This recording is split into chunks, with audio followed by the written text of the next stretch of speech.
Hi there, it's Linda. I just thought since I had to do my chores this evening, I would come home and show you one day. In one day, these radish sprouts have sprouted to this point, which is pretty amazing. I know it's because it's warm, and I don't run the air conditioner in our house when we're not here unless it's over 100, and then I try to keep it cooler. You know, if it's 100 outside, I need to keep it cooler in here. But so when we get home, we might turn it on. We might just open everything up. It looks like tonight I've got it on for a minute just to get it cooled off a little bit, but I'm probably going to open it up. Some friends of ours are coming over to practice target shooting with their bows. They're getting ready to go deer hunting here pretty quick up in the Ruby Mountains. It'll be fabulous. So anyways, I'm doing my evening stuff, rinsing these again. They're doing fabulous. Now, radishes always sprout really quickly. The broccoli ones have not. They're just starting to open up, so that's all right. They're a little slower, but they're worth the wait. And if you rotate this stuff right, what happens is you end up, the radishes will get done, and you'll use those for a couple of days, and then here come the broccoli sprouts, and you get to use those, and so it all works out. And since we're having company and I wasn't aware of it, I was going to do a video on,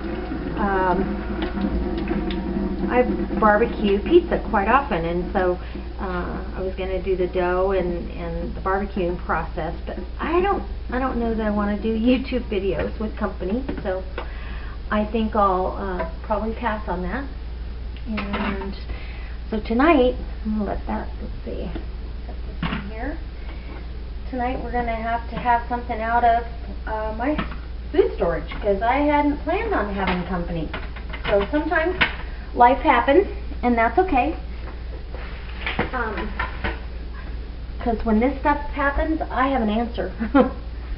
And the answer tonight is, I believe, the easiest thing without heating up the house and having to stand out there at a hot barbecue, this checker sauce that I did at Christmas Day, and some tortellini that I had in the refrigerator in the garage. I think that I'm going to go ahead and make that up, and I've got you, I'm going to move you so don't get dizzy. I've got a big salad that I'm going to add to, because I take salads for lunch every day, so I definitely want to make sure I have enough for tonight and tomorrow for my lunch. So I'm just going to add to this salad mixing. Anyways, I'm going to go ahead and rewash my hands really quick.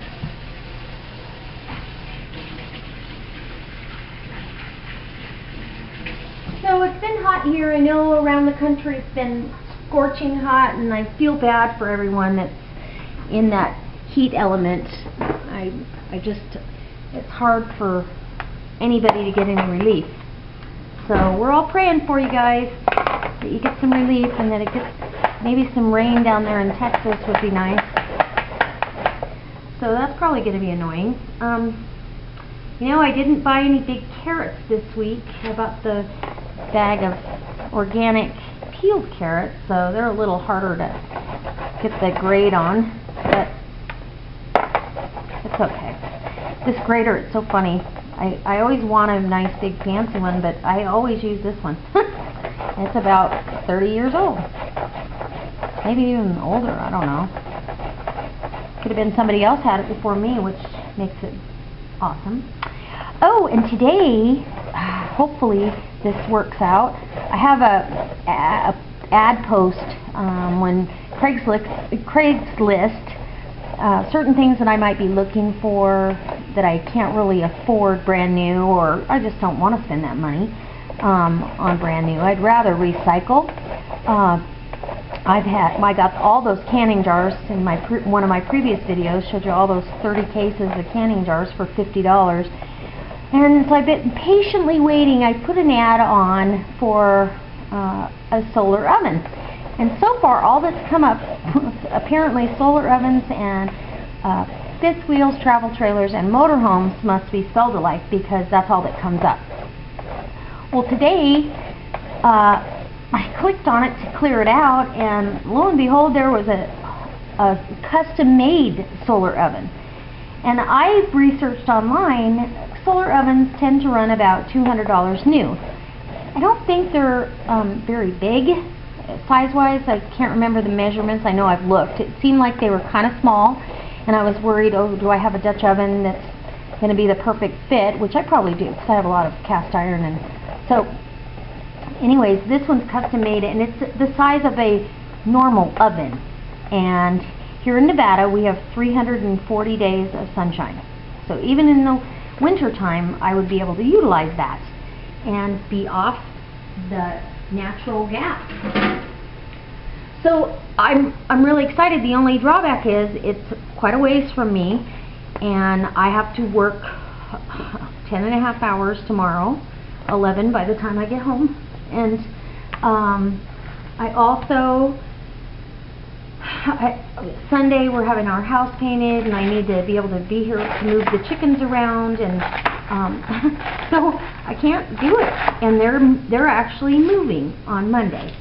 So I'm hoping, I said, if you decide you want to come down to Reno for any reason, or someone you know does, I will buy it, because it's all custom made, oak frame, looks beautiful, and they want $100 for it. So I'm hoping they call me. He took my number. So anyways, if I do get that, I will do a video.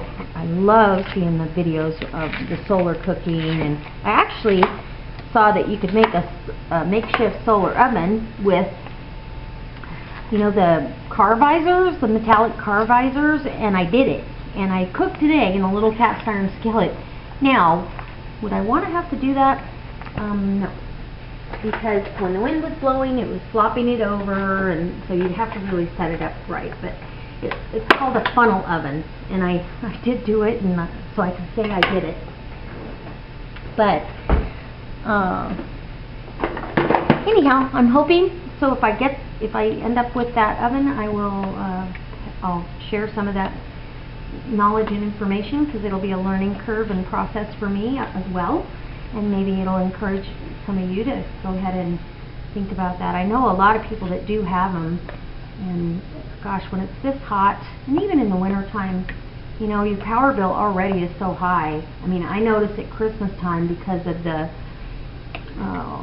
baking and cooking that we're doing, it'd just be nice to have a little relief from that. So anyways, put a good thought out there for that, and I'm going to finish cutting up everything. I don't put these right in the salad, but I'm going to put some portobello baby portobellos in here, and I like Guatemala olives, and I make a balsamic vinaigrette to go on it. My husband does not like olives in any way, shape, or form, so if I even look like I'm going to touch the salad with him, he's not having it. So, and I don't want him to, you know, feel icky. So anyway, that's what we're doing tonight, and I'll get this uploaded and keep you informed on the process of the sprouts, and hopefully the next video will be about my solar oven or something more exciting. I don't know. Alright, you guys, see ya.